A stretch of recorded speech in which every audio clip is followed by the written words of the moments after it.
Bon dia, som l'Alexandra Martín. I l'Eva Serra Vila. Aquest any 2019 va ser el centenari de la Unió Esportiva Figueres i des de la nostra tasca docent vam creure necessari explicar la història del nostre club als petits de la casa. Seguint la col·lecció Esport i Diversitat, aquest conte treballa diferents valors com l'esforç o el treball en equip. Però tornem a la història del club. Sabíeu que un porter de la Unió Esportiva Figueres va guanyar la medalla d'or als Jocs Olímpics de Barcelona? Sabíeu també que un conegut pintor surrealista va pintar els colors del nostre club i el nostre escut?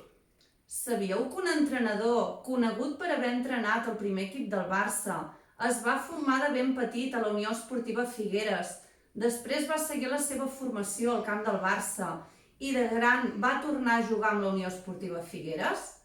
I sabíeu que jugant amb aquell primer equip del Figueres, quan va tornar ja de més gran, va estar a punt de jugar a primera divisió? Sabíeu que la Unió va estar a punt d'arribar a la final de la Copa del Rei, eliminant fins i tot el Futbol Club Barcelona? Aquesta i moltes altres anècdotes les trobareu a l'interior d'aquest conte. Us animem a donar-hi un cop d'ull i el podeu trobar a partir d'avui mateix a amazon.com.